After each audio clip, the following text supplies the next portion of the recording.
Bien, bonsoir tout le monde. Si je parle trop fort, si ça résonne un peu, vous me le dites. J'ai une attirance pour les micros, alors je me prends absolument pas pour une star, mais j'ai tendance à vouloir parler fort dedans. Et comme j'ai déjà un peu une voix qui porte, donc si il y a une gêne, n'hésitez pas à me le dire. Je me réjouis d'être avec vous aujourd'hui, d'autant plus que je dois un petit peu présenter mes excuses, puisque normalement, nous devions nous retrouver le 18 janvier, et les dieux en ont décidé autrement. Dans ma campagne du Vexin, 5 cm de neige sont tombés le matin, et je vous assure que c'était impossible de prendre sereinement la route. Donc au lieu de vous retrouver ici à parler, je suis resté à la maison, et j'ai fait un bonhomme de neige avec mes enfants, ce qui était quand même un moment en soi très agréable et très intéressant. J'ai réussi à planter la carotte quand même pour faire le nez, enfin c'était vraiment génial. Mais bon, désolé, ce qui est bien, c'est qu'on a pu retrouver une date relativement rapidement, ce qui fait que j'ai pas oublié ce que j'avais à vous raconter le 18 janvier, j'ai à peu près encore tout dans la tête. Et donc je vais essayer de vous faire un peu un bilan de ce que l'on peut dire, raconter sur l'artisanat à Paris au Moyen-Âge en exploitant de façon exclusive les données archéologiques qui ont été recueillies à Paris depuis qu'il y a des fouilles qui sont menées. J'aurai l'occasion de vous parler des fouilles notamment qui ont été menées au XIXe siècle, et puis celles beaucoup plus récentes que notre service d'ailleurs réalise pour la plupart, et de vous montrer à travers ce focus sur les traces d'artisanat, les traces d'ateliers qu'on a dans Paris, la grande difficulté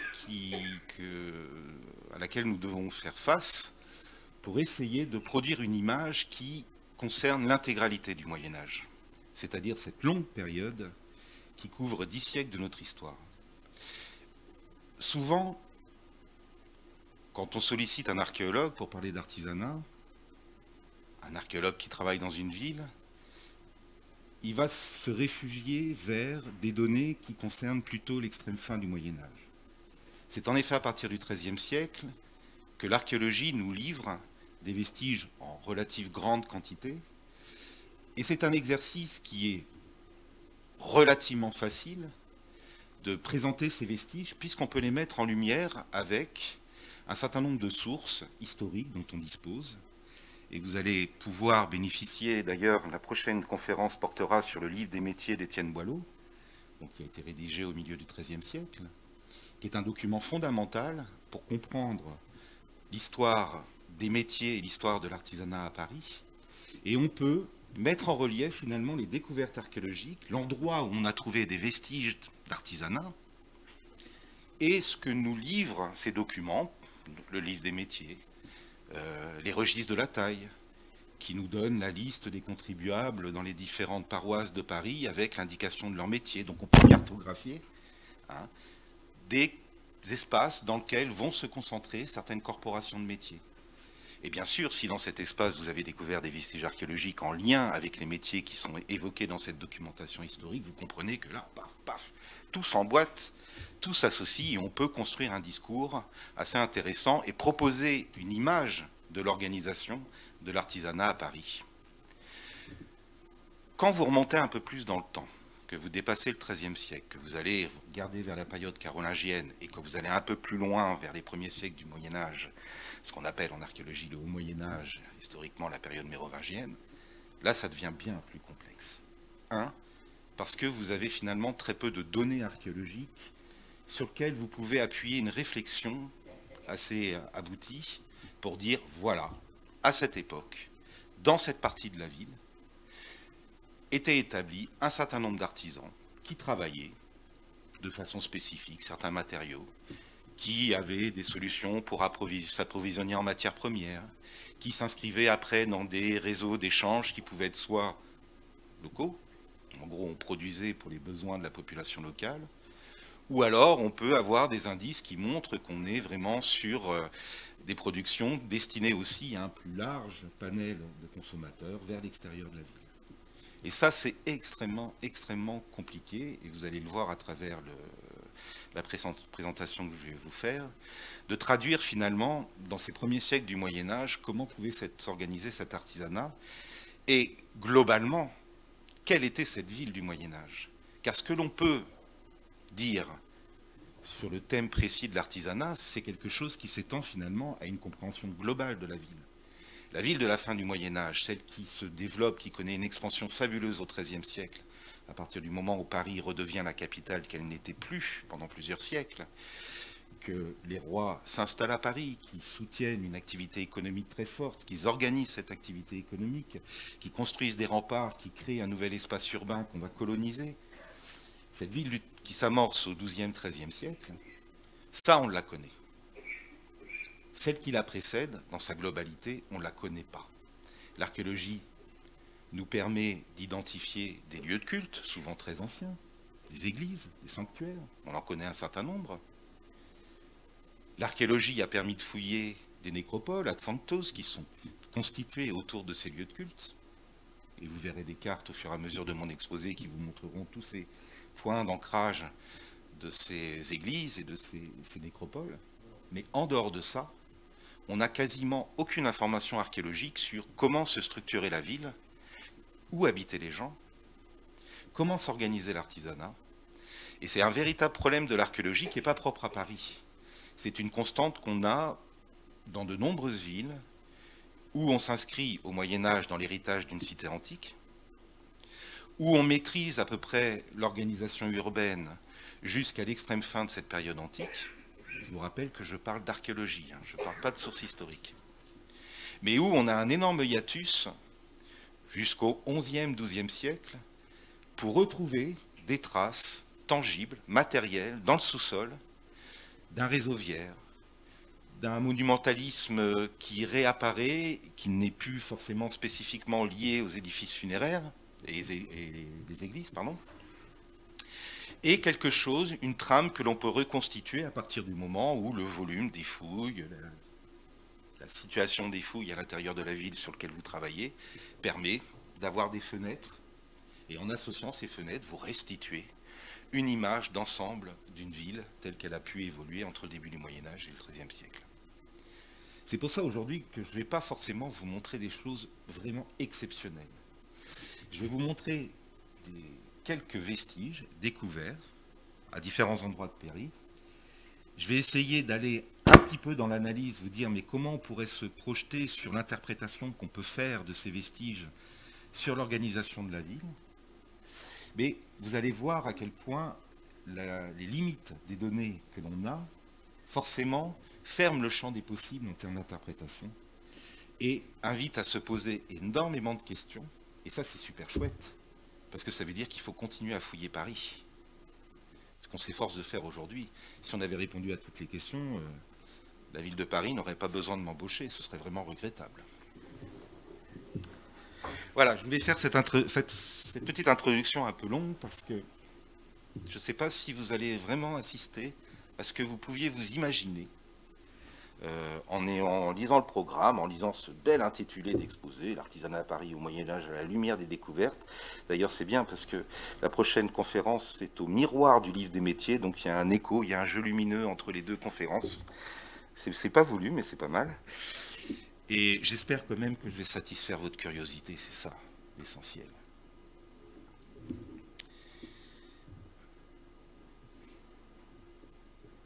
Comme vous l'a expliqué Marie avant que je prenne la parole, je travaille au pôle archéologique du DHAP, du département d'histoire de l'architecture et d'archéologie de Paris. Nous appartenons à un service qui a une très longue histoire, mais l'histoire récente a fait qu'une nouvelle équipe a pris en main ce service il y a à peu près une dizaine d'années avec un projet bien précis. Et ce projet, je vais vous l'expliquer en quelques minutes parce que vous allez voir, c'est à partir de ça que j'ai construit l'exposé que j'ai fait aujourd'hui. À partir d'un outil qui est une base de données qui recense l'ensemble de la documentation archéologique constituée à Paris, essentiellement depuis les grands travaux haussmanniens de la seconde moitié du XIXe siècle et le suivi de ces travaux haussmanniens par le premier grand archéologue de Paris, qui était Odor Vaquet, vous avez entendu parler forcément quelque part, et que vous entendrez parler si vous allez à la crypte archéologique visiter cette belle exposition dans la Seine, jusqu'aux fouilles qui ont été menées par la commission du Vieux-Paris tout au long du XXe siècle, et des fouilles plus récentes dans le cadre réglementaire de l'archéologie préventive aujourd'hui que nous aussi, services, réalisons encore aujourd'hui. L'ensemble de cette documentation a généré plus de 2000 points de découverte dans Paris. Donc une masse documentaire exceptionnelle. Et il fallait absolument créer un outil pour pouvoir absorber l'ensemble de cette documentation et l'interroger, comme moi je l'ai interrogé, pour pouvoir un peu construire cette conférence sur l'artisanat. Cet outil, cette base de données qui s'appelle RECAP, référentiel et cartographie de l'archéologie parisienne, aujourd'hui c'est un travail à peu près abouti. Et dans cette base de données, qui est vraiment notre outil métier de service, toute la documentation, et je vous ai mis un exemple ici avec des photos anciennes de fouilles, toute la documentation qui référence chaque découverte archéologique faite depuis le 19e siècle est collationnée et rassemblée. Et donc on peut très bien, grâce à des recherches thématiques, des mots-clés, consulter cette base et essayer de dégager finalement des listes de découvertes, qu'elles soient anciennes ou récentes, autour d'un thème. Et forcément, je me suis amusé à interroger cette base en tapant artisanat, en tapant potier, en tapant Moyen-Âge, en tapant les critères qui me permettaient d'avoir les informations pour faire mon exposé. Ça, c'est un outil que nous, on utilise, mais ce qui est très intéressant, parce que c'est pas sympa quand les archéologues gardent tout pour eux. Ce qui est sympa, c'est quand ils permettent aux autres d'accéder à cette documentation. Et de cette base de données est né un outil cartographique qui a une version professionnelle, mais qui a une déclinaison aussi qui est adressée au public le plus large possible. Et c'est la carte archéologique de Paris. Je vous ai fait une capture d'écran de cette carte archéologique pour que carte que vous pouvez consulter en tapant sur un moteur de recherche carte archéologique de Paris. Vous allez arriver sur le site internet de la ville et les pages dédiées au pôle archéologique et au DHAP et vous verrez que vous pourrez ouvrir ce document. Et ce document, vous voyez apparaître plein de petits points partout sur le cadastre actuel de la ville, mais vous voyez apparaître aussi des lignes diverses et variées, la restitution des remparts, les différents remparts qui ont été construits à travers l'histoire à Paris, des monuments.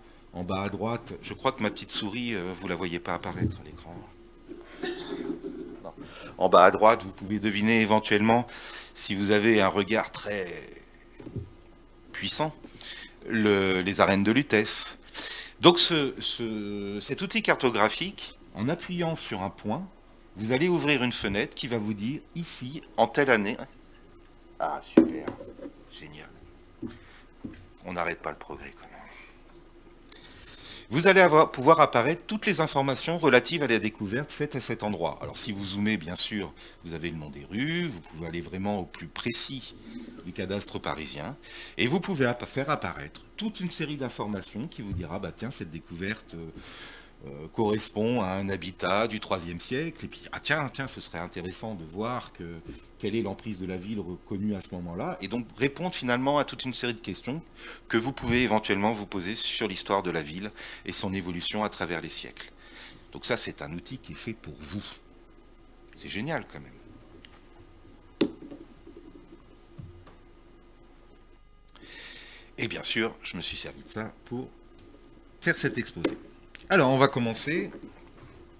C'est le moment où on commence à regarder l'heure aussi, mais j'ai du temps.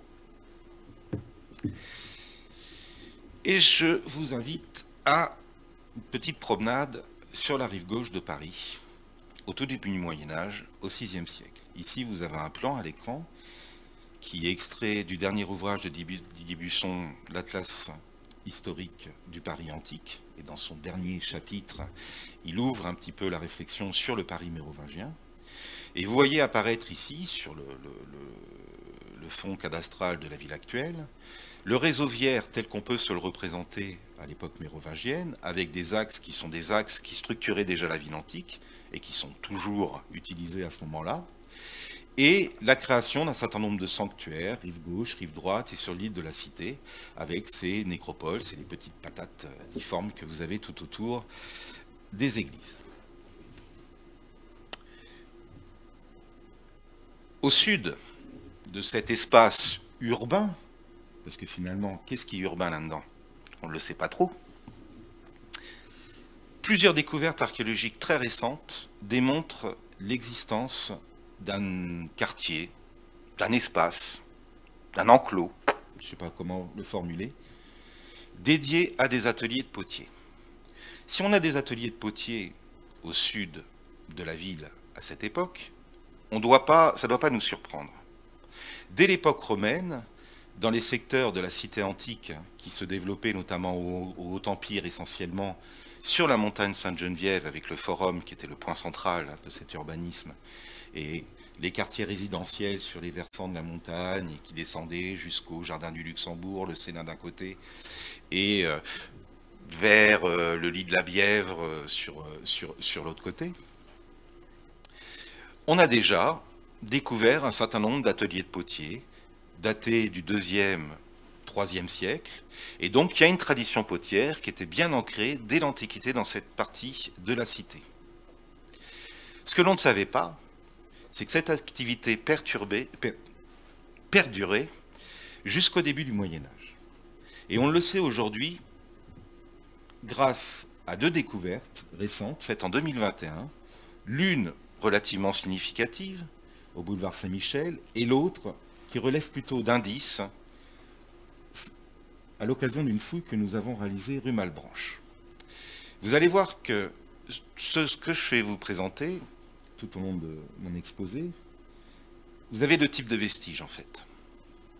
Je voulais dire ça un peu plus tôt en introduction, mais j'ai oublié. Lorsque vous faites une fouille archéologique à Paris, à un endroit que vous ne décidez pas, hein, c'est les projets d'urbanisme qui décident des lieux où vous allez travailler, vous pouvez avoir une chance exceptionnelle, quand vous vous intéressez à l'artisanat, c'est de fouiller un atelier.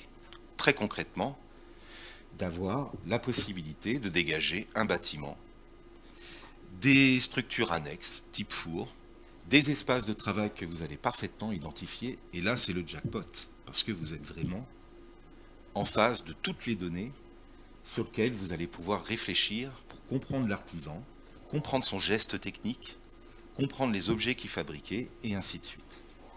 Malheureusement, ce cas de figure est extrêmement rare. Ce qui est très rare, c'est bien sûr de dégager l'atelier dans sa totalité. Les fouilles sont faites dans des espaces très contraints, en plein centre-ville, donc vous allez pouvoir avoir éventuellement un petit bout de l'atelier et dire malheureusement le reste de cet atelier, je présuppose ou je suis certain, qui s'étend sur la parcelle d'à côté où on ne me demande pas d'aller fouiller. Ça, c'est un premier niveau de frustration. Deuxième niveau de frustration, encore plus important, et malheureusement c'est le cas de figure que l'on rencontre la plupart du temps en archéologie, c'est que ces indices d'activité artisanale, c'est pas l'atelier que vous trouvez, c'est pas le four de potier, c'est pas le four de bronzier, non. C'est l'endroit où le potier, le bronzier, la personne qui va travailler l'os, qui va travailler n'importe quel type de matériau, va jeter ses déchets. Et l'endroit où on jette ses déchets, la poterie qui est cassée, qui est mal cuite, le rebut de taille en os, le bout de fonte qui n'a pas été utilisé, peut être plus ou moins loin de l'endroit où la matière a été transformée. Donc la plupart du temps, vous fouillez des sites où vous avez des indices d'artisanat à travers ces rejets, ces déchets, quand ils sont très très très nombreux, dans des proportions un petit peu anormales. Là, vous vous dites, l'atelier, il n'est pas loin, il est à gauche, à droite, il est derrière moi, il est devant, je ne sais pas, mais il est sans doute pas loin. Parce que vous partez d'une logique un peu primaire, quelque part, qu'en gros, l'artisan, il n'a pas été de l'autre côté de la ville pour rejeter ses déchets, il a été au plus près. Quand vous en avez beaucoup moins, quelques indices, là vous vous dites, l'atelier était peut-être proche, peut-être pas si proche que ça, en fait vous ne pouvez strictement rien dire. Et dans 9 cas sur 10, c'est ça que vous avez en face de vous en termes de documentation archéologique, pour la période médiévale dans son ensemble. Et là, vous allez avoir les 2 cas de figure, enfin 2 des 3 cas de figure que je vous ai présentés entre le super atelier, le petit bout de l'atelier et puis quelque chose dans l'environnement de l'atelier. La première opération que je vais vous présenter, et je vous rappelle que ça parle de ces ateliers de potiers mérovingiens au sud de Paris, c'est une fouille c'est des éléments qui ont été découverts à l'occasion d'une fouille réalisée très récemment par Xavier Peixoto, qui est un collègue qui travaille à l'Institut national de recherche en archéologie préventive, Donc ce n'est pas une fouille de mon service, mais ça n'empêche pas qu'on va en parler quand même. Qui en 2019 a fait une toute petite opération le long du boulevard Saint-Michel. Et vous voyez apparaître ici le plan de cette opération. Donc l'espace était une fois de plus très contraint. Les vestiges sont apparus à 5 mètres de profondeur, ce qui a nécessité en fait de faire une toute petite fenêtre d'observation et des banquettes de sécurité parce qu'il y avait les 5 mètres de terre au-dessus de la tête. Il ne fallait pas que ça s'effondre sur les archéologues. C'est pour ça que vous voyez qu'en fait, la fouille initiale, c'est tout cet espace. Concrètement, ce qu'ont vu les archéologues, une fois qu'ils ont respecté les réglementations en termes de sécurité, c'est cette petite fenêtre qui ressemble plus à une tranchée en soi qu'à une fouille. Coup de chance, ou coup de malchance, parce que ça aurait été bien d'aller voir un petit peu à côté si ça avait été possible. À l'extrémité, je reviens sur ma diapositive précédente, de la tranchée, ici, est apparue une petite structure archéologique dont vous devinez ici la limite en arc de cercle, et on va voir ça en plus grand, que vous redevinez ici sur cette photo en bas de la coupe stratigraphique. Et cette structure a pu être identifiée comme un four de potier, assez rudimentaire dans sa conception, c'est-à-dire que vous avez un trou, de ce que l'on peut se représenter à partir de la toute petite surface dégagée. Un trou qui a été creusé, qui détermine une structure à peu près circulaire d'1,40 m de diamètre, avec un petit blocage de pierres calcaires qui matérialisait les côtés et le fond.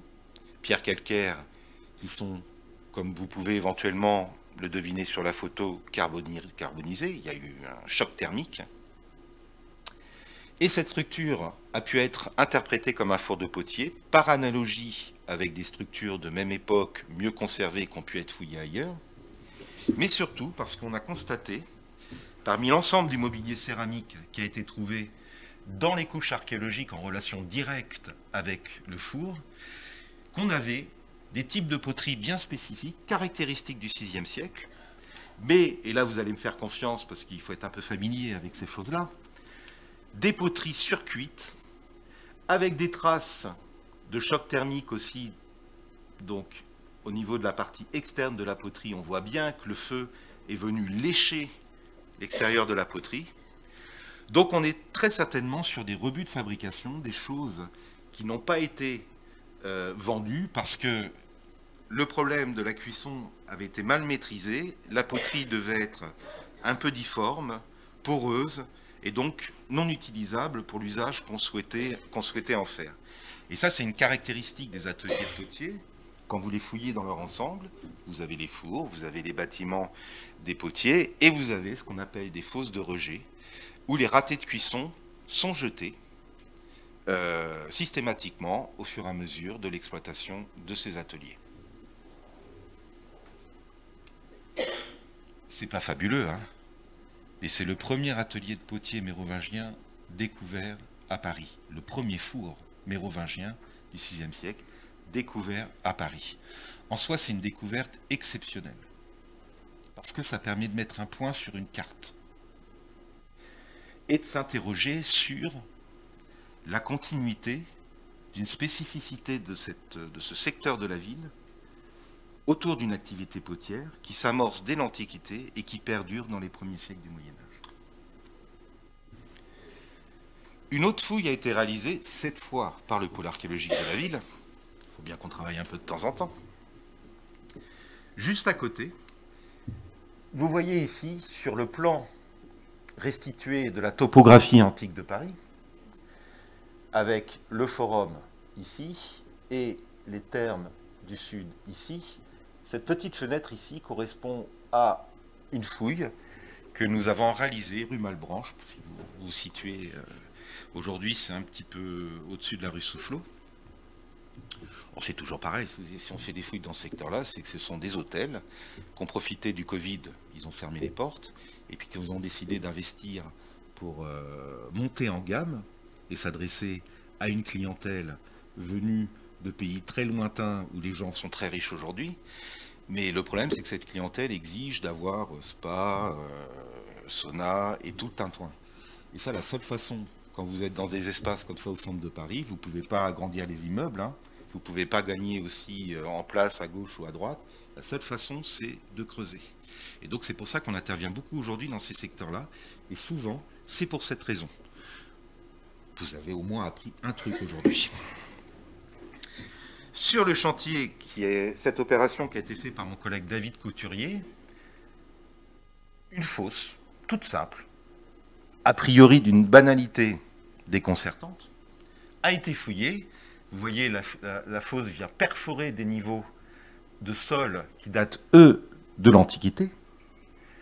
La fosse est comblée par des sédiments assez brins de terre, et dans ces sédiments ont été trouvés tout un ensemble de céramiques qui présentent les mêmes caractéristiques que celles que je vous ai présentées précédemment, c'est-à-dire ces traces de surcuisson, de surchauffe, et qui sont, de toute évidence aussi, des rejets d'activités potières liées à un artisan.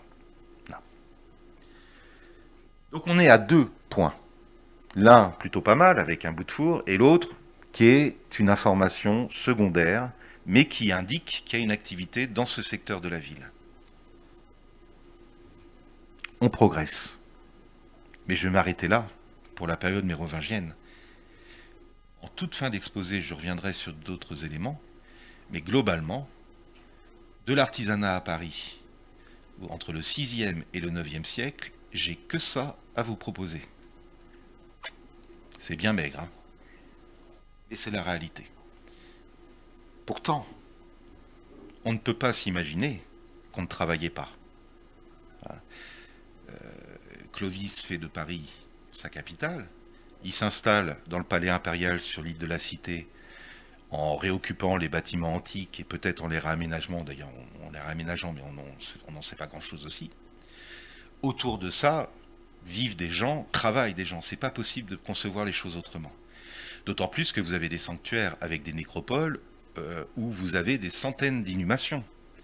La nécropole que j'ai eu la chance de fouiller très partiellement à Saint-Germain-des-Prés il y a quelques années, on estime le nombre de sépultures du 6e, 7e siècle autour du sanctuaire de Saint-Germain à plus d'1 millier. Donc on vit ici, on travaille ici, mais on n'en trouve pas les traces matérielles à partir des fouilles. 2 raisons qui peuvent l'expliquer.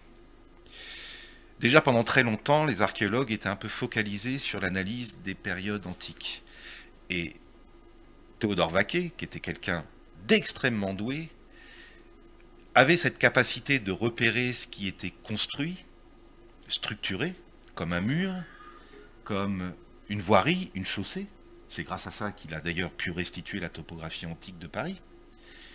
Mais on peut quand même penser que des vestiges beaucoup plus résiduels, lacunaires, comme le petit four que je vous ai montré tout à l'heure, est quelque chose qui, dans l'absolu, pouvait lui échapper. Ça, c'est un premier point. Le deuxième point, c'est qu'on a développé une archéologie, après au XXe siècle, qui, dans un premier temps, était quand même très axée sur les sanctuaires, les nécropoles et la ville antique. Et on peut très bien penser que dans les années 20, 30, 40, quand on faisait des fouilles dans le même secteur que les 2 opérations que je vous ai présentées, et il y en a eu, on a un peu négligé, pour rester gentil, les couches superficielles, celles qui pouvaient renseigner éventuellement une occupation du Moyen-Âge, quelle qu'elle soit, pour aller directement chercher ce qui parlait de la ville antique. Parce que c'est ça qui alimentait beaucoup les fantasmes à ce moment-là, et les interrogations des chercheurs. Donc il y a des raisons qui font que on a finalement très peu de témoignages. Mais force est de constater que depuis que l'archéologie s'est structurée en tant que métier, avec une réglementation qui fait qu'aujourd'hui, on ne peut plus faire n'importe quoi, on est extrêmement contrôlé. Et il y a bien sûr eu le tournant au début des années 2000 avec les lois sur l'archéologie préventive. Depuis, vous avez eu plus d'une centaine d'opérations archéologiques à Paris. C'est pas pour autant qu'on a extrêmement plus d'occurrences. Donc, il y a un mystère, le mystère de Paris. Peut-être que je reviendrai l'année prochaine et je l'aurai trouvé, ces ateliers. vous ferai une petite projection un peu à la fin, s'il me reste un peu de temps, pour vous dire un peu ce qui nous attend en termes d'archéologie à Paris, les grands enjeux qu'on a devant nous, et ce qu'on peut espérer quand on s'intéresse à l'artisanat.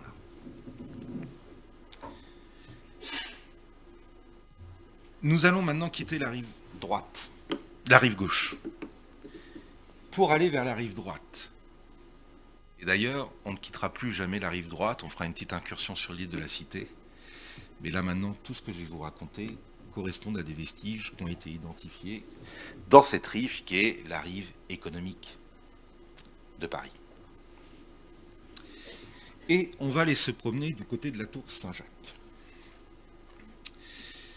Et je vais vous parler encore de poterie, parce que finalement c'est très sympa, mais je vais vous parler cette fois d'ateliers de potiers du 9e, 10e siècle, trouvés et repérés par Théodore Vaquet à l'occasion du percement de la rue de Rivoli dans les années 1852-53, et sur lesquels des fouilles plus récentes, qui ont été menées par mes collègues du DHAP dans les années 2008-2009,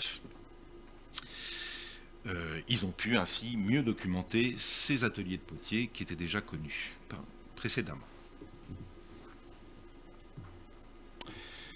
Vous avez ici la carte qui a été proposée à partir des découvertes faites par Théodore Vaquet.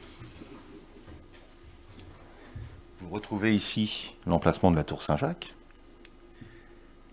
le sanctuaire primitif de Saint-Jacques de la Boucherie, et globalement, ici passe aujourd'hui la rue de Rivoli, qui, jusqu'à des grands bouleversements donc de la seconde moitié du XIXe siècle, s'appelait la rue des Écrivains.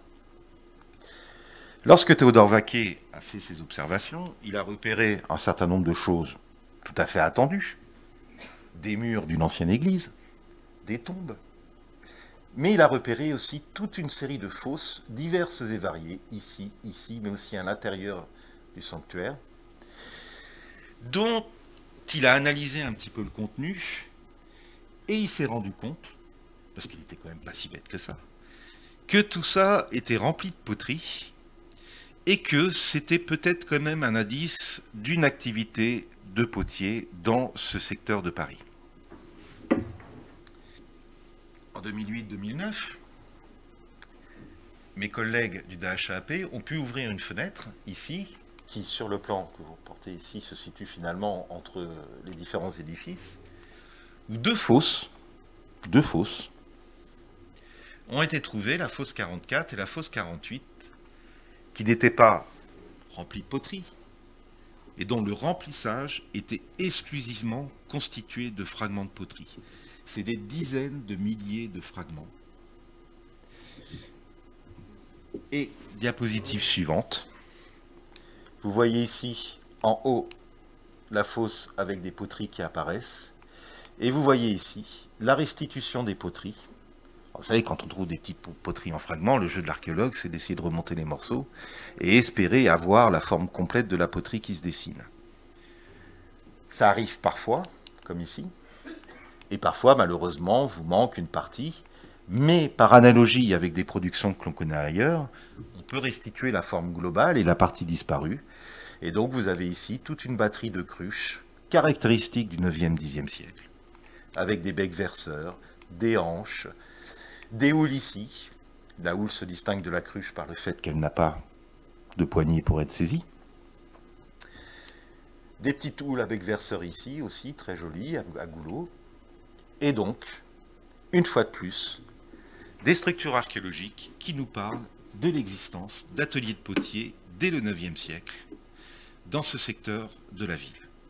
Alors, est-ce qu'on peut s'amuser à dire que finalement, à une période que l'on ne maîtrise pas, cette activité s'est déplacée d'une rive à une autre? Pourquoi pas? Mais vous voyez bien que c'est très aléatoire pour construire un discours sur l'évolution de la ville, l'évolution de l'emplacement des ateliers et des artisanats au sein de la ville. Ce qui est très intéressant, c'est que ces ateliers de potiers vont donner naissance, vont perdurer à travers le temps, et vont être le point d'origine du développement d'un quartier de potiers qui va exister finalement durant toute la période médiévale.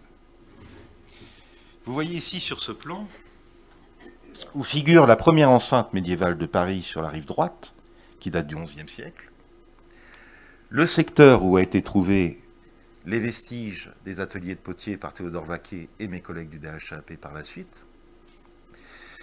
l'église Saint-Bon ici, qui est l'église dans laquelle se retrouvait la confrérie des potiers dans les derniers siècles du Moyen-Âge, et quelque part là-dedans, je ne me rappelle plus exactement à quel endroit, une rue qui s'est longtemps appelée la rue de la poterie. Donc à travers le nom des rues, à travers la présence d'une confrérie, à travers les textes, à travers la documentation fiscale, notamment les registres du livre de la taille du début du XIVe siècle, on perçoit très clairement que ce quartier a perduré sous sa particularité d'accueillir des potiers en grand nombre. Et l'élément qui déclenche un petit peu tout ça, c'est sans doute les premiers ateliers de potiers qui s'installent à l'époque carolingienne. C'est passionnant. On va rester sur la même rive de Paris, mais on va changer de matériaux, d'artisanat, de production. Et ce que je vais vous présenter maintenant, c'est le seul atelier connu quasiment dans sa globalité médiévale, livré par l'archéologie ces dernières années. Alors, je vais vous parler d'une fouille qui a eu lieu à l'occasion de la rénovation de l'hôtel de Montgelat. On est en 2003, fouille qui a été faite par mon collègue Nicolas Thomas de l'INRAP. Et je vais mettre en relief ce qu'il a trouvé ici, avec des découvertes qui ont été faites par la suite par mon ancienne collègue Catherine Brut. Ah non, elle a même découvert le site avant en 2000. Et vous voyez qu'on peut faire, vous allez voir par la suite qu'on va pouvoir faire un écho entre les deux opérations. On est loin de l'époque carolingienne, puisque là on arrive au XIVe siècle. Vous voyez qu'il y a ici un mouvement qui s'opère. Sur ce plan figure l'enceinte de Philippe Auguste. L'enceinte du XIe siècle, elle est ici à peu près, hein. Elle est beaucoup plus réduite. Et vous voyez apparaître aussi l'enceinte de Charles V, là, édifiée dans la seconde moitié du XIVe siècle et au début du XVe. Les activités économiques et artisanales telles qu'on pouvait se les représenter à l'époque carolingienne, qui étaient inscrites dans l'espace urbain ceinturé par la première enceinte, ont finalement transité dans un autre secteur, qui est le secteur qui a été conquis, qui est devenu intramuros, à partir du moment où l'enceinte du XIVe a été construite. Si on remontait un petit peu encore dans le temps et qu'on allait vers le XVe, XVIe siècle, on pourrait faire des cartes qui montreraient que ce déplacement se poursuit. Et en fait, au fur et à mesure que la ville s'étend, les activités artisanales, très probablement, parce que ça mériterait un argumentaire autre que celui que je vais être capable de vous produire aujourd'hui, s'éloignent finalement de l'épicentre. Il ne faut jamais oublier que ça reste des activités qui provoquent une nuisance sonore, des odeurs. Je ne vous parlerai pas des boucheries aujourd'hui, mais ça devait être infâme d'habiter à côté de boucheries ou de tanneries au Moyen-Âge. Hein. On a de nombreux actes de procès qui le démontrent très très bien. Mais on a un glissement finalement de ces activités de l'intérieur vers l'extérieur, tout du moins vers les franges de la ville, au fur et à mesure qu'elles se développent. Alors, qu'est-ce que c'est que cette grande découverte faite à l'hôtel de Montgelat en 2003 ? À l'hôtel de Montgelat en 2003 a été mis au jour quasiment toutes les composantes d'un atelier de métallurgie avec, d'après les interprétations de l'archéologue qui a fouillé, mais qui est un grand spécialiste de ces questions, le local de l'artisan, ici, avec des appentis ou des structures en appentis de chaque côté, ici et ici, sachant que ces zones n'ont pas été fouillées. Et 3 structures de combustion, dont une essentielle sur laquelle on va s'arrêter quelques instants. C'est un coup de chance monstrueux. La surface qui a été fouillée par mon collègue à l'époque dans la cour de l'hôtel de Montgelat. C'est 76 mètres carrés cumulés sur un espace qui en fait, dans sa totalité, 250. La probabilité pour qu'il tombe pile poil à l'emplacement du bâtiment et du four, parce que c'est ça qui est essentiel, c'est le four, était finalement très très faible. Bon, bah, faut bien que la chance, quand même, arrive de temps en temps. Il aurait fouillé ici, il aurait fouillé la parcelle d'à côté, il aurait sans doute des traces résiduelles d'un atelier. Il aurait été dans la même perplexité que celle qu'on rencontre souvent, de dire, bah, l'atelier, il n'est pas loin, mais il n'est pas sous mes pieds. Cette chance n'arrive qu'aux autres.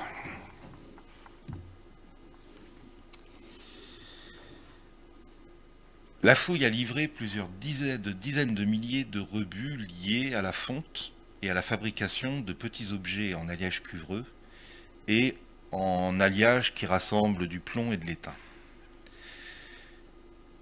En petits objets recensés, c'est-à-dire objets finis, mais qui pour une raison X ou Y ne sont jamais sortis de la zone de l'atelier, c'est 1600 petits objets.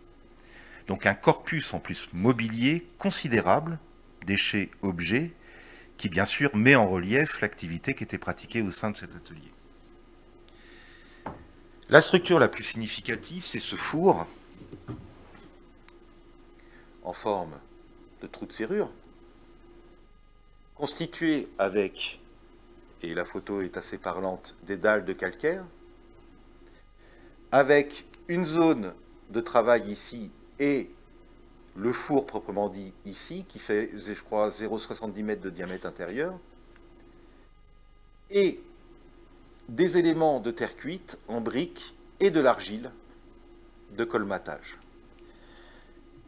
Si on s'amuse à restituer, hop, je tourne de l'autre côté, le four, vous voyez ici, mon collègue avait tous les éléments pour proposer en fait l'articulation entre l'aire de travail ici, ou qu'il appelle l'aire de descendrage, parce que c'est aussi là où on va enlever les cendres du four, l'endroit où on place le foyer, la sole sur lequel on va placer les creusets dans lequel on va mettre les fragments de minerai pour obtenir les alliages souhaités, et les parois montées en briques avec un liant d'argile, donc en gros des matériaux réfractaires.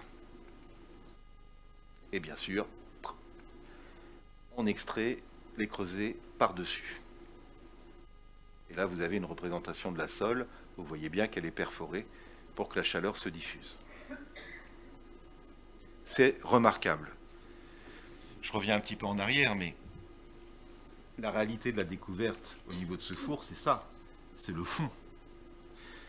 Toute la restitution ici est de la logique d'archéologue qui va s'appuyer sur des éléments de comparaison, mais qui va aussi se lancer dans une discipline qui est une discipline propre à l'archéologie, qui est ce qu'on appelle l'expérimentation.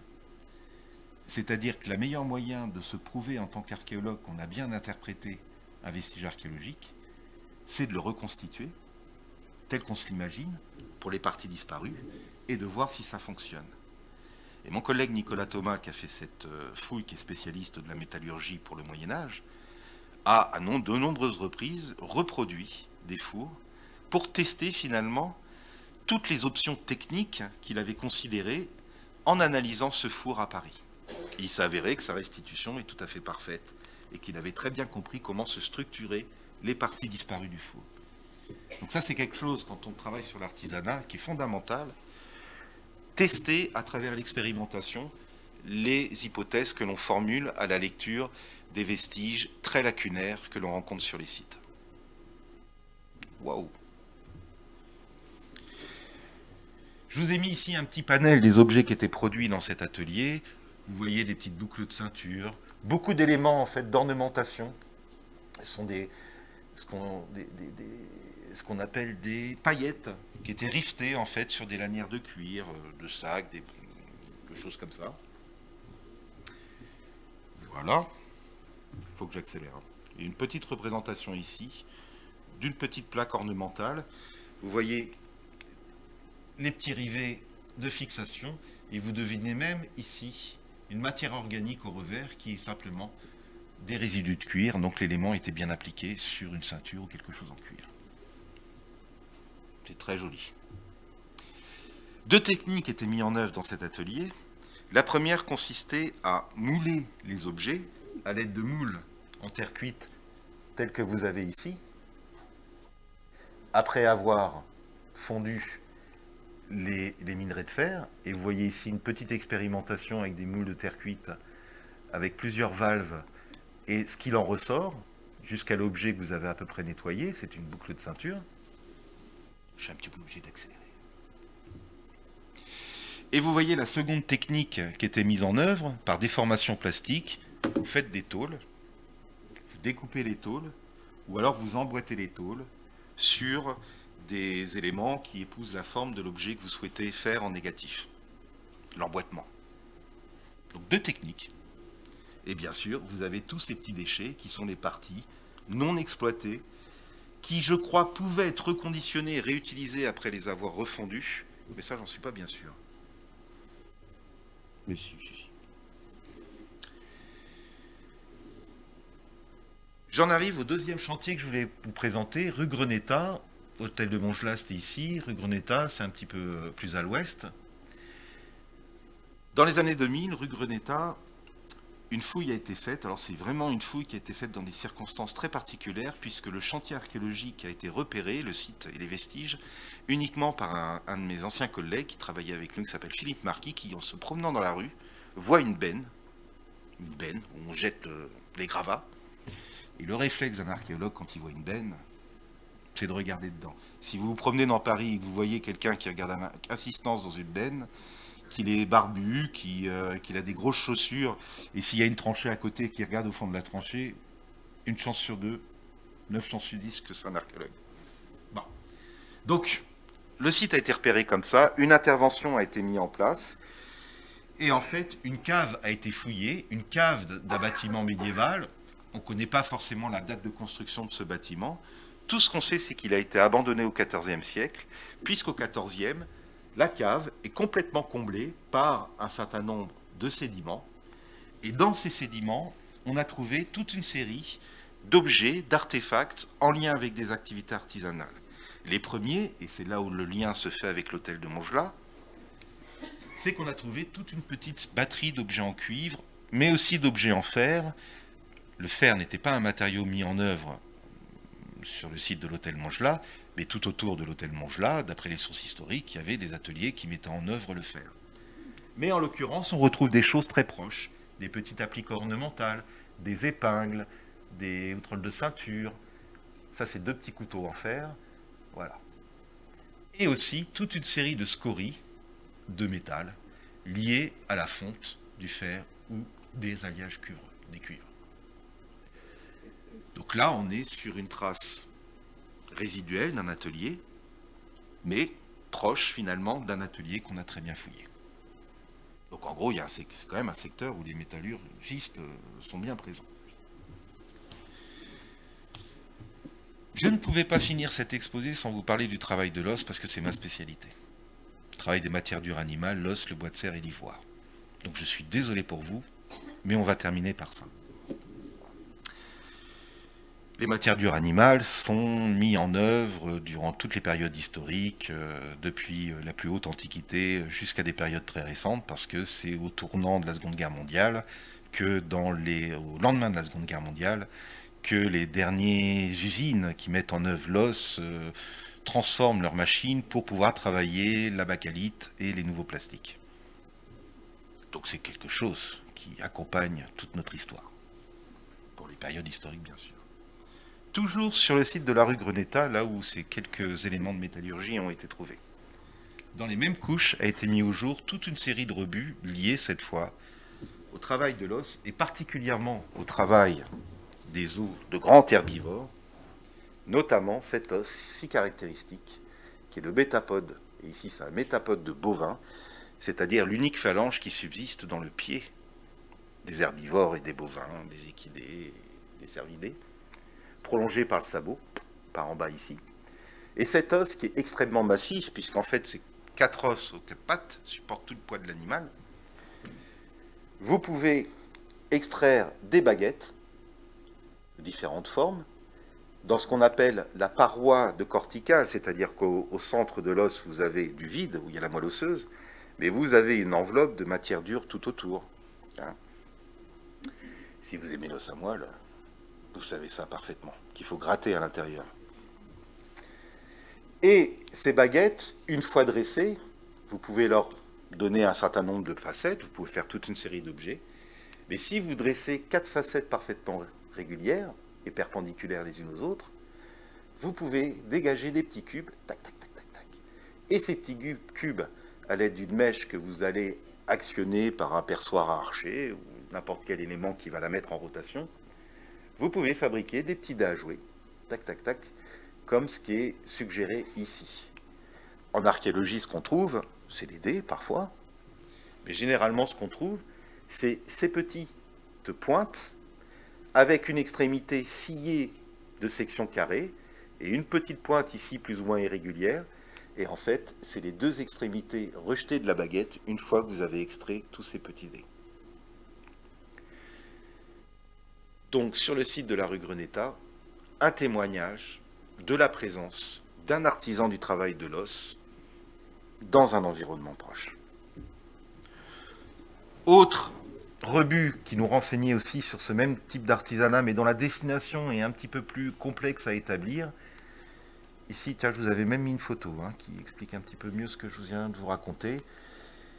Des éléments en os qui traduisent aussi une chaîne opératoire qui nous amène vers des choses qui pourraient être des épingles à cheveux, ce qu'on appelle des gravoirs, mais normalement c'est d'autres matériaux qui sont utilisés à la fin du Moyen-Âge, un petit peu plus nobles, ou des petites plaques qu'on perfore pour arriver à quelque chose qui ressemble à ça, qui peuvent être des petits éléments d'ornementation, de coffrets appliqués en marqueterie par exemple. Mais bon, là je ne suis pas bien sûr de moi. Toujours sur le site de la rue Greneta, a été découvert cet objet qui est exceptionnel et qui nous parle encore d'un aspect de l'artisanat à Paris, mais qui est bien obscur aujourd'hui.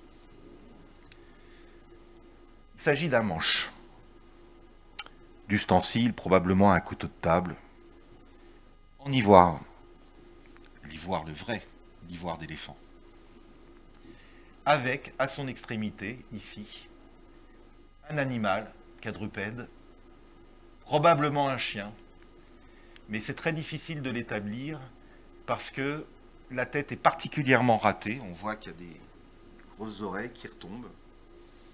Mais on ne peut pas être affirmatif, même si on a aussi la petite queue derrière qui est un très bon signe. Cet objet, trouvé avec d'autres déchets qui nous parlent de l'artisanat des matières dures animales à la fin du Moyen-Âge, est peut-être un raté aussi, un rebut qu'on a rejeté, quelque chose qui n'a pas été vendu parce que la sculpture a été mal maîtrisée. Et ça nous évoque un élément qui est assez important à Paris, à la fin du Moyen-Âge, car Paris, en fait, à partir du XIIIe siècle, devient un des plus grands centres de l'ivoirerie gothique. Et ça, on le sait très bien parce qu'un style se dégage. On le connaît à travers des œuvres qui sont conservées dans l'ensemble des grands musées parisiens. Vous allez avoir des collections médiévales, Cluny, le Louvre, bien sûr. Mais c'est quelque chose qu'on n'explique pas. Pourquoi au XIIIe siècle s'installent à Paris des gens spécialisés dans le travail de l'ivoire? Il n'y a pas forcément une logique liée à des questions d'approvisionnement en matériaux. Au XIIIe siècle, l'ivoire circule très bien en Occident. Ça a été un peu compliqué à la période carolingienne parce que les voies d'échange en Méditerranée étaient coupées. Mais là, il n'y a pas de problème. Tout fonctionne à merveille.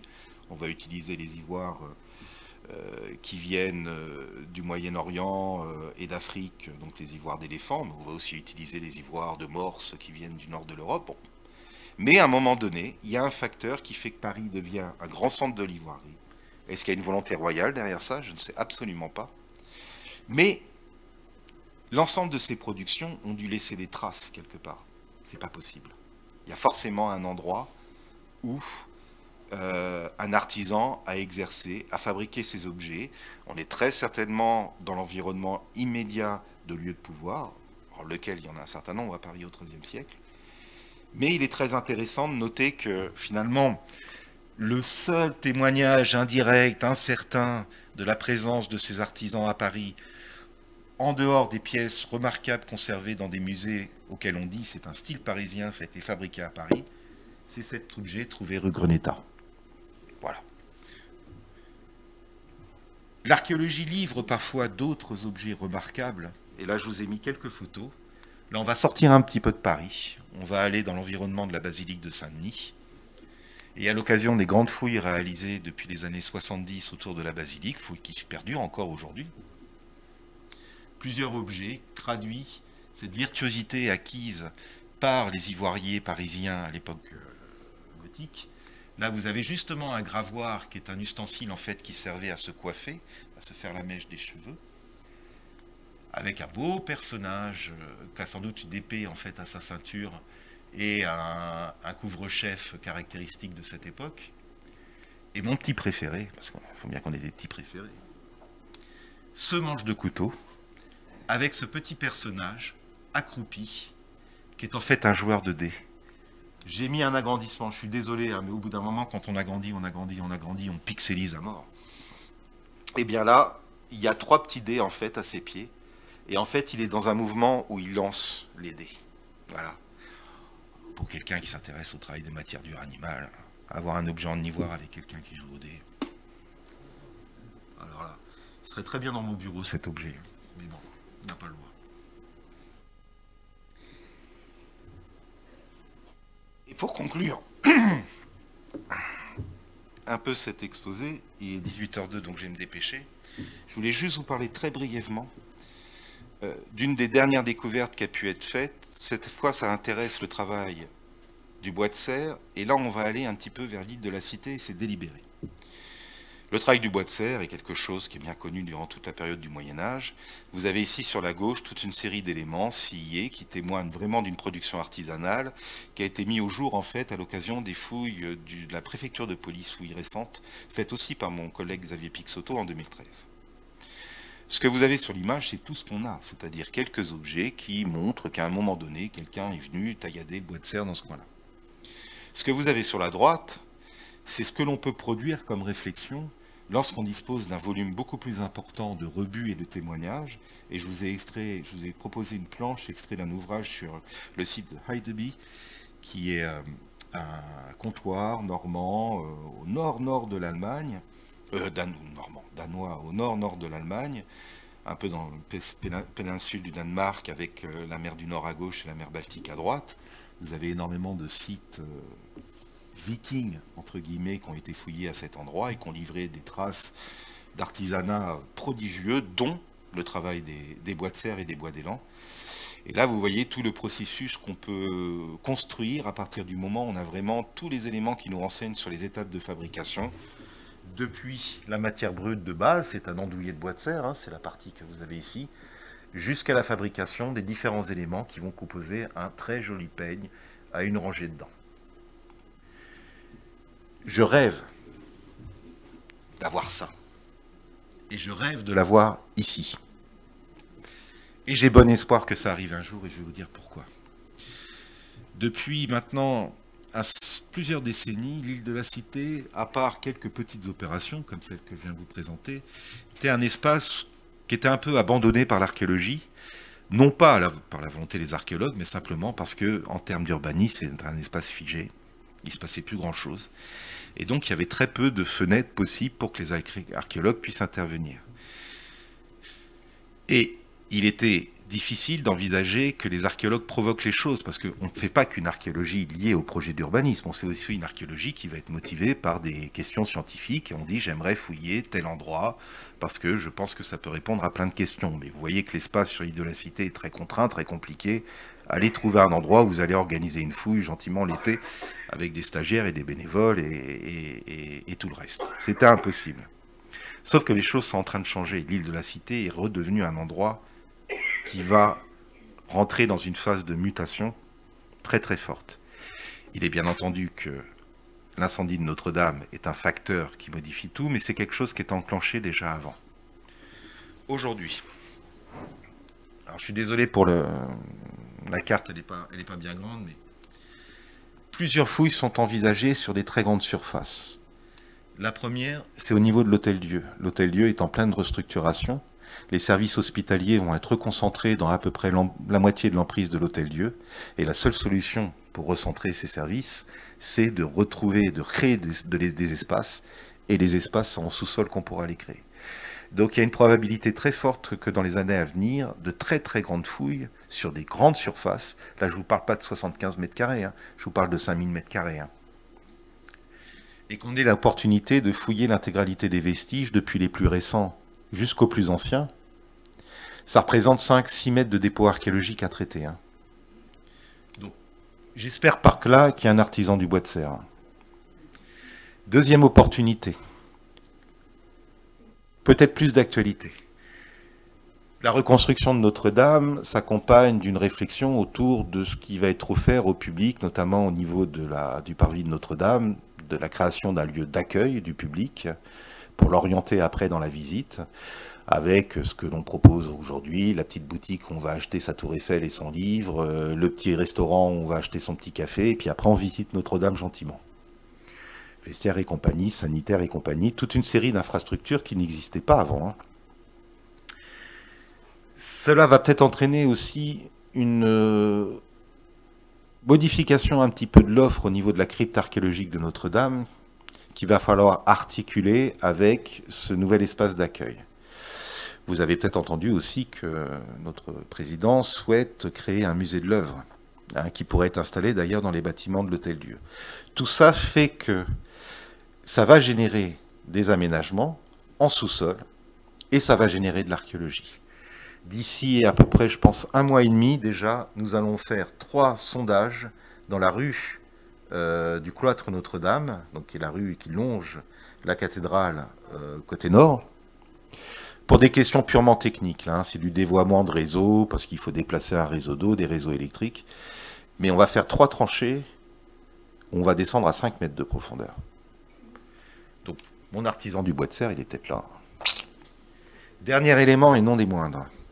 Vous avez peut-être entendu parler qu'il y a une énorme restructuration du palais de justice. Déjà, il y a beaucoup de services de la justice qui ont été évacués et qui sont maintenant concentrés dans le grand tribunal d'instance qui est porte de Saint-Ouen, Clichy, Batignolles, voilà. Il reste aujourd'hui au palais de justice le tribunal et la cour d'assises spéciale qui est toujours en fonctionnement avec un certain nombre de services, et c'est là où se tient particulièrement les procès liés aux attentats. Ce qui va être fait dans les prochaines années, c'est une recomposition complète de l'offre, cette fois au public, qui aujourd'hui, quand on souhaite visiter la Sainte-Chapelle, bon, on fait la queue d'à côté du palais de justice. Si on souhaite visiter la conciergerie, on recommence la queue de l'autre côté du palais de justice. Ce qui va être fait, c'est une liaison directe à l'intérieur, sous le palais de justice, pour relier finalement les 2 monuments, qui n'en forment qu'un, hein, c'est le palais royal, les 2 lieux, on va dire, et en créant des nouveaux espaces de médiation culturelle, sans doute la petite boutique où on achète la tour Eiffel aussi, on peut boire un café, parce que maintenant c'est inconcevable, tout projet culturel sans ce type d'équipement. Et ça va générer des fouilles considérables, car pratiquement chaque cour à l'intérieur du palais de justice va être creusé sur 5, 6, 7 mètres de profondeur. Et pendant 4 ans, parce que le chantier va démarrer début 2015 normalement, bon déjà ça va être un chantier pharaonique, hein. Notre-Dame à côté, c'est presque de la rigolade. Je dis bien presque de la rigolade.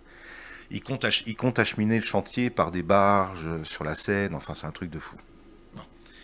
Mais il va y avoir des fouilles considérables qui vont permettre de documenter le palais, je l'espère, le palais impérial de Julien, et toutes les phases successives d'évolution du palais royal depuis Clovis, jusqu'à la période charnière où on commence à avoir une documentation qui nous permet d'avoir une visibilité un petit peu sur comment s'organisait le palais royal, c'est-à-dire le XIIIe siècle, cette charnière du XIIIe siècle, où sources et données archéologiques nous permettent un peu mieux de comprendre.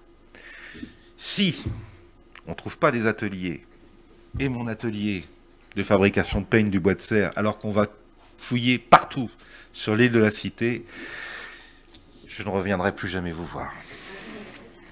Je voulais juste terminer très rapidement. Allez voir l'exposition dans la Seine, c'est une très belle exposition. La crypte archéologique va fermer de toute façon après dans le cadre des travaux. On ne sait pas trop à quelle date, mais d'ici la fin de l'année, à un moment, elle va fermer, et sans doute pour une durée assez longue. Donc allez voir cette exposition, c'est quand même super sympa parce que c'est une exposition d'archéologie, mais on a travaillé aussi avec la brigade fluviale qui a un petit musée de curiosités, de choses qui remontent de la Seine quand ils font des exercices divers et variés. Et ces objets un petit peu curieux génèrent dans l'exposition un peu cette idée de cabinet de curiosité où on mélange une épée de l'âge du bronze avec un casque d'un soldat allemand, et au milieu de tout ça, vous avez une hache médiévale. Et voilà, il y a un esprit super sympa dans cette atmosphère un peu confinée de la crypte archéologique.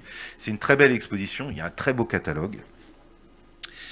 Et je vous invite à retourner sur le site internet, consulter la carte archéologique, et on a aussi posté toute une série de contenus thématiques. C'est des choses très interactives avec des plans, des photos anciennes. Et vous avez notamment un contenu qui porte sur l'histoire de l'île de la Cité à travers les découvertes archéologiques, d'autres thématiques, Paris pendant la guerre de 14-18 par exemple, parce qu'on ne se rappelle plus que Paris a été bombardé et qu'il y a énormément d'immeubles qui ont été détruits à ce moment-là. Donc on a fait un truc sur ce sujet, parce qu'il faut s'intéresser à tout. Voilà. Donc allez visiter tout ça, vous aurez des choses sympas à découvrir. Et puis voilà, je crois que j'ai fini. Je vous remercie.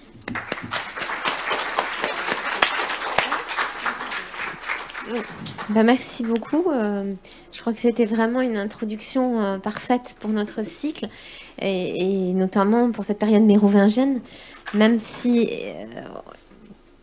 on n'a que 2 exemples. C'était quand même intéressant de découvrir ces débuts de l'artisanat, je vais y arriver, à Paris. Est-ce qu'il y a des questions? Personne n'ose se lancer? J'ai une petite question. Je passe souvent à côté de la gare d'Austerlitz, et là, il y a un très très gros chantier à droite de la gare. Est-ce que vous avez prévu... Alors, là, il y a un trou béant énorme. Est-ce que vous avez fait des fouilles dans cet espace qui est quand même pas si loin de la montagne Sainte-Geneviève, ou qui est à l'origine de Paris aussi? Oui, on est un petit peu éloigné. Bon, le trou béant, vous savez à quoi ça sert? Oui, ben oui.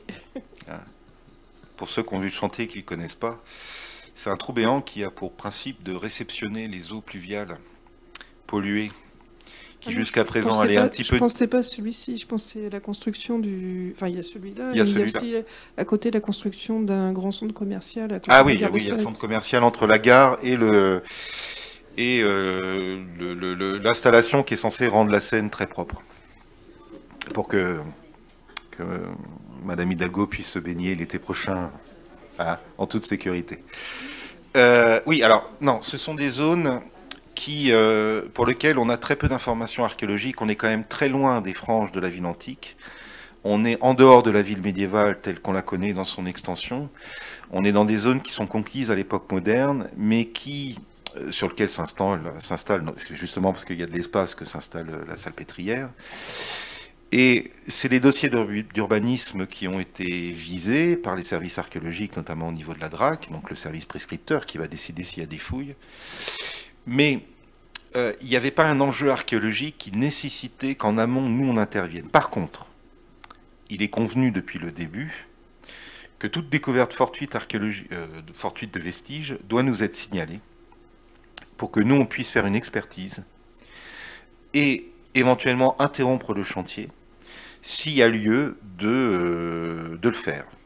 Pour le trou béant du centre commercial, on nous a signalé des choses, mais c'était des éléments très tardifs, pas en place, d'aucun intérêt d'un point de vue archéologique. Donc on a signifié qu'il n'y avait pas lieu d'aller plus loin que ce qu'on a observé. Par contre, pour le premier gros trou, celui qui est fait pour nettoyer les eaux Là, il y a une découverte un peu plus significative. Alors, ça reste modeste, hein, mais en fait, un mur de terrasse a été trouvé, une maçonnerie, sans doute du XVIe ou du XVIIe siècle. Et là, en effet, on a intervenu une semaine, on est venu, on a tout dégagé, tout nettoyé, essayé de repérer du mobilier, d'ailleurs, c'est pour ça qu'on a pu le dater. Et en s'appuyant sur les sources iconographiques et les plans dont on dispose pour ces périodes, on a pu constater en effet qu'on était sur des parterres qui étaient au devant de l'entrée monumentale de la salle pétrière et que c'était des systèmes de terrasses, tout simplement. Voilà. Mais juste pour prolonger votre question, en fait, en gros, suivant l'endroit où on est dans Paris, vous avez des niveaux de vigilance qui font que soit il y a une fouille systématique, hein, on n'y échappe pas, soit il y a une consultation de notre service qui va établir s'il y a vraiment lieu d'y aller ou pas. Et souvent, la version la plus soft, c'est simplement d'envoyer un courrier en disant « Non, il n'y aura pas de prescription archéologique, mais je vous rappelle que toute découverte doit faire l'objet de déclaration auprès de la municipalité qui doit en informer la DRAC, service régional de l'archéologie, et en fait ça redescend chez nous, et nous on prend notre petite voiture, ou le métro, et on va voir à quoi ça ressemble. Voilà. Très récemment, c'est à l'hôpital Lariboisière où des os humains en quantité astronomique ont été trouvés fortuitement. Donc on est allé voir. Et en fait on s'est rendu compte que il y a des grands travaux hein, actuellement, qu'en fait, c'était des remblais remaniés liés aux travaux du 19e siècle et 18e siècle, c'est-à-dire les états des bâtiments tels qu'on les voit aujourd'hui, et que malheureusement, il n'y avait plus une seule tombe en place. Voilà. Donc il y a des vracs d'ossements humains. Bon, on ne le montre pas forcément comme ça après à tout le monde sur le trottoir, quoi, mais d'un point de vue archéologique, ça n'a aucun intérêt parce qu'ils sont remaniés, parce qu'on ne peut pas réfléchir sur la façon dont ils étaient inhumés, parce qu'on ne peut pas faire d'analyse sanitaire, parce qu'on ne va pas faire d'analyse sanitaire sur des tas d'os dont on ne sait pas finalement exactement d'où ils viennent. Et c'est dommage parce qu'il y avait une maladrerie médiévale dans ce secteur-là. Donc là, on est arrivé 2 siècles trop tard. Et des fois, on n'est pas réactif. Il y en a partout. Il y en a partout. Existe-t-il un ouvrage de synthèse qui reprend tout ce que vous avez dit au cours de cette conférence? Alors, non, il n'existe pas d'ouvrage de synthèse qui prendrait cette thématique de l'artisanat. Il n'y a pas forcément d'article. Il faut que vous alliez, pour avoir des éléments d'information complémentaires dans voilà, les ouvrages assez généraux, la collection des atlas du Paris antique, du Paris médiéval, publié chez Parigramme. Oui, c'est ça. Hein. Et puis après, même l'essentiel des choses que je vous ai montrées ne sont pas publiées. Je tire la documentation des rapports de fouilles qui sont consultables sur demande, au sein notamment du service régional de l'archéologie, donc qui dépend de la DRAC. Ce sont des documents techniques, mais qui sont en accès au public. Bien sûr, il faut motiver le pourquoi de la consultation. Mais non. Mais ça me donne une idée. Hein. Il va peut-être falloir s'y mettre. Et peut-être écrire un jour quelque chose qui ferait un peu, en effet, un état de la question, et puis qui montrerait finalement Parce que dire qu'on manque d'informations, c'est alerter aussi la communauté archéologique d'une vigilance totale quand on fouille. De dire que maintenant, il faut absolument qu'on arrive à détecter le moindre élément qui puisse nous renseigner sur ces problématiques-là. Quand vous avez ces questionnements en tête, vous êtes plus réactif sur un chantier de fouille pour dire « Ah, attention !» Là, il se passe quelque chose. Et vous allez aussi chercher le petit spécialiste de la question qui va venir beaucoup mieux éclairer que vous, si vous n'êtes pas spécialiste, le vestige que vous êtes en train de trouver. Donc il est essentiel de produire des articles qui synthétisent un état des connaissances, même s'il n'est pas énorme, mais qui posent justement les enjeux des fouilles archéologiques futures à Paris. Voilà. Et dans d'autres villes. Mais non, vous ne trouverez pas, malheureusement, l'ouvrage miracle. Oui, alors moi j'ai une question par rapport à ce que vous espérez trouver, le peigne magnifique dans l'île de la Cité, au moment où on vous demande, enfin, vous pouvez faire les fouilles, est-ce qu'il y a un temps limité? Et enfin, comment ça s'inscrit dans les travaux qu'il y a à faire? Alors oui, toute fouille archéologique, surtout quand elle s'inscrit dans le cadre de l'archéologie préventive liée à des projets d'urbanisme, vous avez un temps. Alors, ce temps n'est pas forcément limité, ce temps est déterminé. Déterminé de la façon suivante. Vous procédez toujours par une première expertise d'un terrain, ce qu'on appelle le diagnostic, où vous allez réaliser des sondages plus ou moins importants, ou alors une enquête documentaire si c'est un espace qui a déjà été beaucoup abordé par l'archéologie, qui va vous permettre d'évaluer un potentiel. Dire, sur cette parcelle, sur 4 mètres de profondeur, il y a des vestiges qui s'étendent sur telle emprise. Par un jeu subtil de calcul en nombre de jours hommes, en volume de terre à déplacer, la fouille est en complexité, parce qu'il y a aussi la complexité de la fouille, qui est un critère important. Vous allez pouvoir, dans un deuxième temps, en déduire un temps et des moyens que vous allez mettre en œuvre pour pouvoir faire une fouille intégrale, s'il y a lieu de faire une fouille intégrale de la surface concernée par le projet. Tout ça est réglementé. Alors c'est loin d'être une science exacte. Hein. Forcément, l'archéologie n'est pas une science exacte. Mais c'est des discussions en amont des projets. Discussions qui, il y a encore quelques décennies, opposaient des personnes qui ne s'entendaient absolument pas, des aménageurs d'un côté et des archéologues de l'autre, mais qui ont quand même appris à travailler ensemble. Parce que les aménageurs ont bien compris que de toute façon, ils n'avaient pas le choix, et que mieux ils travaillaient avec des archéologues, plus cette relation était fluide, plus c'était quand même un avantage pour leur projet. L'aménageur, c'est pas trop l'argent qui lui pose problème, c'est le temps. Donc s'il se met en conflit avec des archéologues qui commencent un peu à les embêter, ça... Donc tout est fixé en amont, c'est des discussions. Il y a les services de l'État qui décident des moyens qui doivent être alloués, et des opérateurs d'archéologie préventive comme nous, qui, une fois que l'État a décidé, mettent les moyens en face et réaliseront éventuellement les opérations. Donc on travaille dans des bonnes conditions, même s'il est évident que l'archéologie a évolué ces dernières années entre un métier qui avait l'habitude de prendre énormément de temps, parce que la réflexion demande du temps, à un métier qui a dû s'adapter à des calendriers qui n'étaient pas les mêmes, avec une forme d'urgence. Mais on a su le faire. Et aujourd'hui, on travaille dans des relatives bonnes conditions, ce qui n'était pas encore le cas. Vous avez peut-être connu, été témoin pour certains ou certaines d'entre vous de l'époque héroïque des fouilles du Louvre, par exemple, ou de la rue de Lutèce sur l'île de la Cité, on parlait de l'île de la Cité, où là, c'était les archéologues avec des pelles entre les mains pour se défendre face à des aménageurs. Et l'image est, je vous jure, est réaliste. Hein.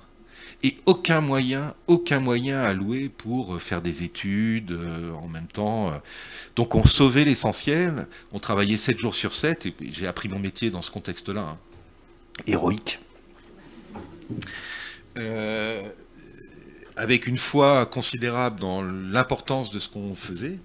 Puis heureusement, bien heureusement, aujourd'hui les choses se sont améliorées. Bon, les discussions parfois sur le financement des fouilles sont des discussions, c'est pas la partie la plus passionnante de notre métier. Mais non, on a du temps. On a du temps. On a du temps pendant la fouille et on a du temps après la fouille pour le traitement des données. Le traitement des données d'une fouille, c'est 2 fois plus de temps et d'investissement que la fouille elle-même. La fouille, c'est la collecte. On commence à réfléchir. Et c'est après qu'il faut passer des heures et des heures et des heures à traiter les données. Alors, j'aurais aussi une question. C'est aux spécialistes de l'artisanat de l'os que je m'adresse. Dans la fouille de la rue Greneta, vous avez trouvé, donc, il a été trouvé des fragments d'os de manière importante, si j'ai bien compris, pour faire des dés, etc. Et puis, un objet en ivoire. Alors, ma question est de savoir s'il est possible de travailler dans un même atelier l'os et l'ivoire. Vous me voyez venir. Voilà, et on sait par exemple que dans des ateliers où on travaillait le cuivre, on trouvait aussi des objets en fer parce que les gens produisaient leurs propres outils. Donc ça, c'est bien, c'est compréhensible. Mais pour l'os, je ne connais pas grand-chose à l'os et à l'ivoire. Est-ce que les techniques sont les mêmes? Parce que je croyais que le travail du cerf, notamment de l'os de cerf, c'était très très spécifique et qu'il n'y avait pas beaucoup, enfin qu'on ne travaillait que ça. Alors, quid pour les autres? C'est une excellente question.